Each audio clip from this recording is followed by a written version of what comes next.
प्रधानमंत्री जी को तो लोग बहुत कुछ मान रहे थे कि ये आए हैं कुछ बदलाव लाएंगे, लेकिन ये जो किए कहे उसमें किए नहीं। तो किसानों का कर्जा माफ नहीं कर रहे हैं, तो क्या यही रामराज है? रामराज की परिकल्पना ऐसे साकार होगी? इलेक्टोरल बॉन्ड के बारे में कोई जानकारी लेने का अधिकार नहीं है। कौन कितना चंदा दे रहा है, कितना किसको दे रहा है, कौन ले रहा, कैसे ले रहा है। मरी बकरी अमीरों की मोहल्ला टूट पड़ता है, किसी गरीब के मरने का हल्ला हो नहीं सकता। यही बीजेपी की नीति है। देखिए, चंदे का ये लोग कहते हैं कि चंदा हमने नहीं लिया, ये देखो ये क्या है। जो इन्होंने इतना चंदा लिया है शायद हिंदुस्तान में किसी पार्टी को नहीं मिला। 50 किलो खाद मिलती थी, 40 किलो हो गई, उसको कोई नहीं उठाता है।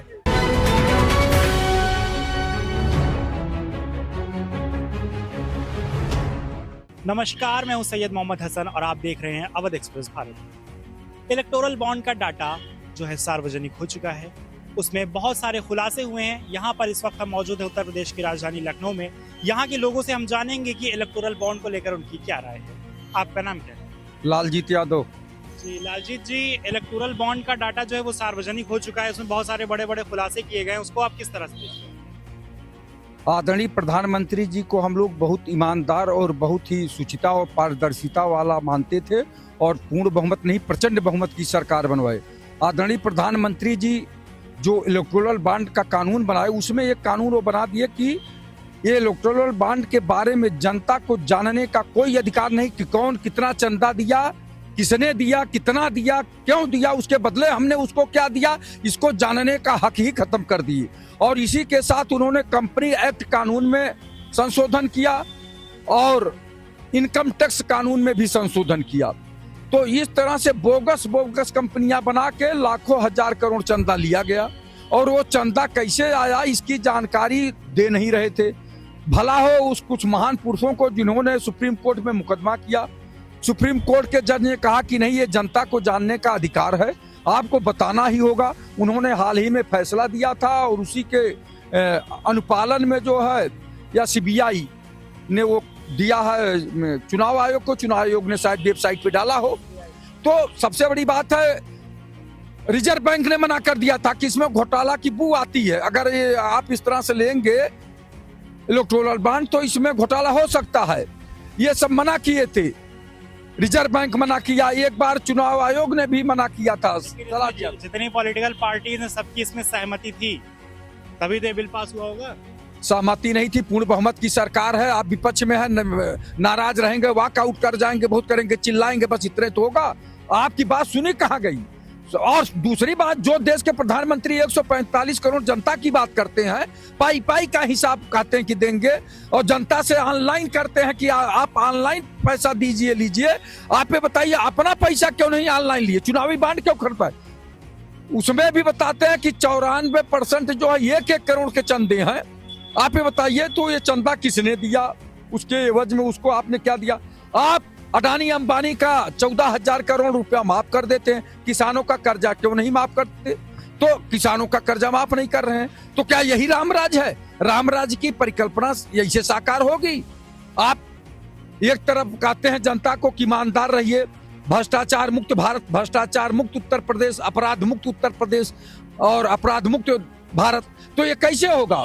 देश के प्रधानमंत्री जी स्वयं जब इस तरह का कानून लाए तो उनकी आत्मा कराही नहीं, उन्हें दुख नहीं हुआ कि मैं जनता के अधिकारों पर मैं कुठारा घात कर रहा हूं, कि जनता को जानने का अधिकार है कि सरकार हमारी क्या कर रही है, किससे चंदा ले रही, कौन दे रहा है और सरकार उसको क्या फायदा दे रही है, ये तो जानने का अधिकार है। देश के प्रधानमंत्री तो यही कहते हैं, पाई पाई का हिसाब लेंगे, उनका पाई पाई का हिसाब लेंगे, अपना पाई पाई का हिसाब क्यों नहीं दे रहे हैं? क्यों इतना लेट किए? क्यों जो है एसबीआई को निर्देश नहीं दिया कि तत्काल जो है वो जितने लोग बॉन्ड खरीदे हैं और किसको कितना दिया गया है, इसका खुलासा होना चाहिए। और उसके बदले इन्होंने क्या उनको फायदा पहुंचाया, ये भी जानकारी होनी चाहिए, तब न जनता को जानकारी होगी।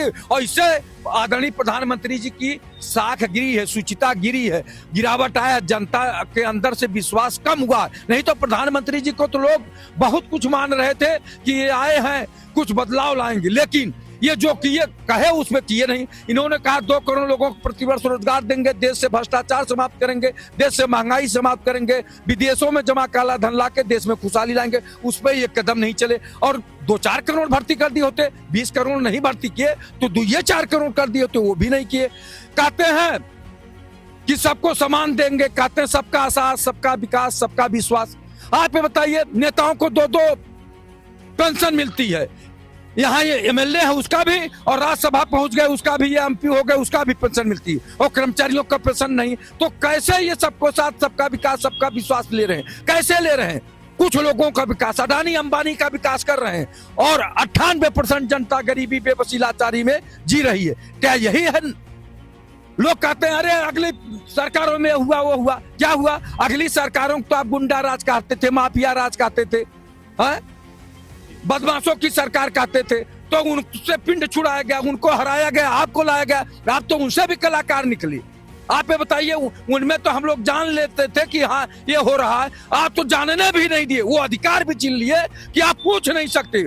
उन्होंने जो कानून में बदलाव लाया सूचना के अधिकार में, उन्होंने कहा जनता को इलेक्टोरल बॉन्ड के बारे में कोई जानकारी लेने का अधिकार नहीं है। कौन कितना चंदा दे रहा है, कितना किसको दे रहा है, कौन ले रहा है, कैसे ले रहा है, किस तरह का बोगस कंपनी का है, कि हवाला का है, कि दिवाला का है, कहाँ का है, पाकिस्तान से चंदा दे रहा, अमेरिका से दे रहा, कि सऊदी से दे रहा, कैसे दे रहा, उसको जानने का हक है नहीं। तो आप जनता के अधिकारों को हनन किए, लोकतंत्र की हत्या हुई, मर्डर ऑफ डेमोक्रेसी ये हुआ। आप बताइए, सुप्रीम कोर्ट के यहां तक कहना पड़ रहा। चाहे चंडीगढ़ के मेयर का चुनाव में देख लीजिए, तो जनता कैसे आप पे विश्वास करेगी? मोदी जी केवल बाड़ी के सौदागर हैं, बाड़ी के जादूगर हैं, बाड़ी के व्यापारी हैं, केवल भाई हो ओम बानो मैं ये करने जा रहा हूं। क्यों? ताली बजाओगे ना? हाँ ताली बजाएंगे। अभी कह दिए हैं 400 पार, 400 पार। अरे 400 पार नहीं, 543 पार करिए, लेकिन जनता के हित की बात करिए, जनता को राहत दीजिए। महंगाई चरम पे है, भ्रष्टाचार चरम पे है। तहसील में चले जाइए, लेखपाल से लेकर एसडीएम तक भ्रष्टाचार में लिप्त है। थाने में चले जाइए, चौकीदार से लेकर थानेदार तक भ्रष्टाचार में लिप्त है। दफ्तर दफ्तर भ्रष्टाचार, कौन है इसका जिम्मेदार? जिले जिले में भ्रष्टाचार, कौन है इसका जिम्मेदार? माननीय मुख्यमंत्री जी कहते ना, अपराध मुक्त उत्तर प्रदेश। लिखा पढ़ी में हर जिले में टॉप 10 अपराधी हैं, 75 जिले हैं, 750 लिखा पढ़ी में अपराधी हैं। 2-4 पे इन्होंने कहा ढाया है, उसका स्वागत करते हैं, हार्दिक स्वागत करते हैं, जनता खुश होती है। लेकिन ये 750 अपराधियों का कब संपत्ति जब्त करेंगे, कब जेल भेजेंगे, कब उनके घरों बुलडोजर चलेगा? 750 लिखा पढ़ी में है, इसके अलावा 100-200 बिना लिखा पढ़ी में है।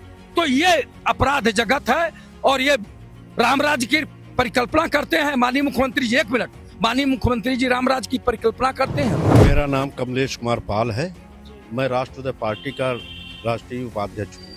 ये जो इलेक्टोरल बॉन्ड का जो डेटा सामने आया है, इतने सारे जो पैसे पॉलिटिकल पार्टीज को मिले थे, भाजपा ही नहीं और भी पार्टीज थी जिनको पैसे मिले हैं, इस पे इसका जनता पे क्या असर पड़ेगा कि कितना मतलब वो इसको मिसयूज कर सकती है या उसका इस्तेमाल कैसे करेंगे, इसका जनता पे क्या असर पड़ेगा? देखिए, चंदा 400 कुछ पेज का जो एसबीआई ने पेश किया है, तो 400 पन्ने में तो खाली इन्हीं का है जो चंदा लिया है, बीजेपी का। दूसरे का तो है नहीं, दूसरे का है लेकिन कम कम है, कितना कितना है। और आपको बता दे, देखिए मेगा इंजीनियर ने करोड़ों रुपए चंदा लिया, कितने 14,400 करोड़ का प्रोजेक्ट उसको दे दिया, उससे लिए कितने करोड़ रुपए। अब ये है, ये इन्होंने बड़ी बड़ी कंपनियों को बुला करके बोले चंदा दीजिए, हम आपको धंधा देता हूं, आप धंधा करिए, को कह दे, लूटिए जनता को, सरकार का पैसा अपने जेब में इलेक्ट्रॉनिक बॉन्ड बना करके उसके बाद अपने पार्टी में चंदा ले रहे हैं। तो ये सरकार की अब इतना बड़ा घोटाला शायद हमारी समझ से पूर्व जो सरकारें रहीं इतना बड़ा घोटाला नहीं हुआ होगा जितना इन्होंने माननीय मोदी जी की सरकार में हुआ। ये इतना घोटाला हुआ है कि शायद यहाँ जनता को अभी तक पता नहीं चला मैसेज, लेकिन अब एसबीआई ने इसको दिया है, कुछ चीजें आई हैं, अभी देखिएगा होता क्या है आगे आगे। जो इन्होंने इतना चंदा लिया है शायद हिंदुस्तान में किसी पार्टी को नहीं मिला होगा। जो काला धन था, काला धन को बताते हैं, हाथ 2000 की नोट बंद किया और उसके बाद कभी काला धन लाने के बहाने में तो इतना चंदा ले लिया इन्होंने कि उसका इलेक्ट्रॉनिक बॉन्ड बना करके अपने उसमें पार्टी में समाहित कर लिया। तो सभी पार्टी ने लिया है, सभी पार्टियों ने लिया है, लेकिन 400 पेज में इनका है नाम। पार्टियों को चंदा देता, चंदा कोई अच्छी वो नहीं कहते हैं, लेकिन एक चंदा देने वाला होता है कि 10-20 हजार पे छोटी पार्टियां जो भी हैं वो चंदा अगर लेती है तो 20,000 अगर कोई दिया है तो उसने उसको लिखा पढ़ी में दीजिए कि 20,000 किसने दिया, इसका ITR क्या है, इसका वो क्या है, सब यह चीज जमा करिए, ठीक है ना। और ये करोड़ों में चंदा लेते हैं, 100 करोड़, 200 करोड़, 500 करोड़ रुपए चंदा।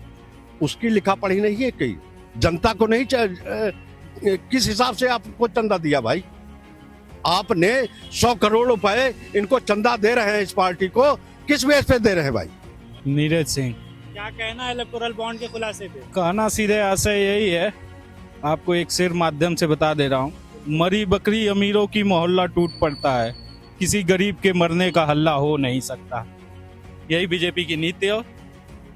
बाकी तो बेरोजगारी इतनी है कि कुछ कहा नहीं जा सकता कि आजकल युवाएं भटक रहे हैं, क्या कहा जा सकता है। कहते हैं कि हम रोजगार दे रहे हैं, कहाँ रोजगार दिए? आप पुलिस भर्ती देख लीजिए, कहाँ रोजगार है?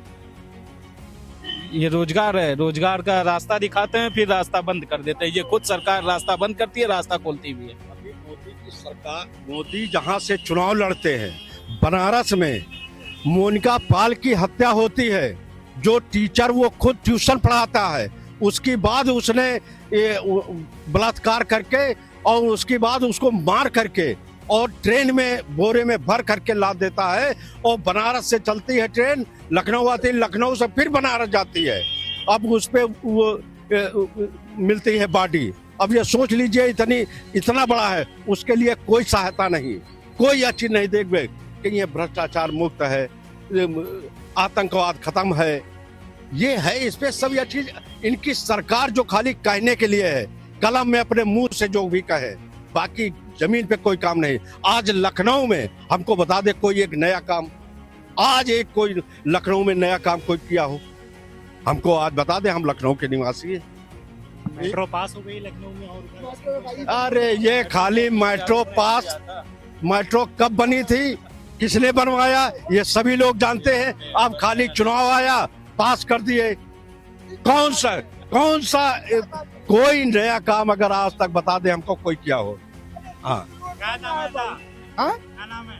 हम नहीं बोलेंगे भैया, बाकी किसानों की बात नहीं उठती है, आवाज मीडिया नहीं उठाती है। 50 किलो खाद मिलती थी, 40 किलो हो गई, उसको कोई नहीं उठाता है। बिजली का क्या है आपकी? 40 किलो खाद मिलते हैं, 50 किलो यूरिया, 40 किलो हो गई, दाम वही है। कौन विकास हुआ देहात में? देहात में 2 रुपया किलो आलू बिक रहा है, क्या आप लोग छापट हुआ? मेरा नाम बाबूलाल वर्मा है। इलेक्टोरल बॉन्ड पे क्या कुछ कहना है आपका? इलेक्टोरल बॉन्ड का ये तो पार्टी का कमाई का जरिया है। इलेक्टोरल बॉन्ड है, अभी सबसे ज्यादा तो भाजपा सरकार को मिला है, 22,000 करोड़ रुपया पा गए, 14,000 करोड़ पाया, और सबको कम मिला। अभी आपको बताता हूँ, देखिए चंदे का ये लोग कहते हैं कि चंदा हमने नहीं लिया, ये देखो ये क्या है, ये क्या है। अब ये कह दिए ये हमारा है ही नहीं है भाई, तो ये तो पैसा ले रहे हैं तो उद्योगपतियों को दे भी रहे हैं भाई, सर जितना काम है तो उद्योगपतियों को दे रहे हैं। अभी उसमें LIC में कहा है इसका परसेंटेज कम करने जा रहे हैं, उसमें भागीदारी सरकार कम करने जा रही है। तो ये क्या है, क्यों कम कर रहे हो भाई? आप अपना अलग लगाना चाहते हो क्योंकि उसमें कर्मचारी कम कर देंगे और उद्योगपति अपना उसका फायदा उठाएंगे। प्राइवेट फाइनेंस कंपनियां अपना खुद चला रहे धंधा, सरकारी बैंक को धीरे धीरे खत्म कर दे रहे हैं। तो ये सब क्या है, ये उनका अपना एक चैनल है, धर्म के नाम से देश को गुमराह कर रहे हैं। और अपना 400 पार का फार्मूला ये है कि जब जिस दिन 400 पार का इनके पास लोकसभा राज्यसभा का सदस्य हो जाएगा, संविधान बदल देंगे पूरा। ये इनकी योजना है, यही योजना है। फिर उसके बाद अपना रामराज की तरह काम करेंगे जनता वही पुराने पैटर्न पे आ जाएगी यहाँ जैसे चलता था। आप देख रहे थे लखनऊ से सीधा लोगों की जनता, लोग इलेक्टोरल बॉन्ड के डाटा से खुश नहीं है। लोगों में नाराजगी है कि इतने पैसे पॉलिटिकल पार्टीज जो लेती है वो फिर उसको उद्योगपतियों का उसको फायदा होता है और गरीब जनता परेशान होती है। आप देख रहे थे अवध एक्सप्रेस भारत, कैमरामैन जतिन के साथ मैं सैयद मोहम्मद हसन, लखनऊ।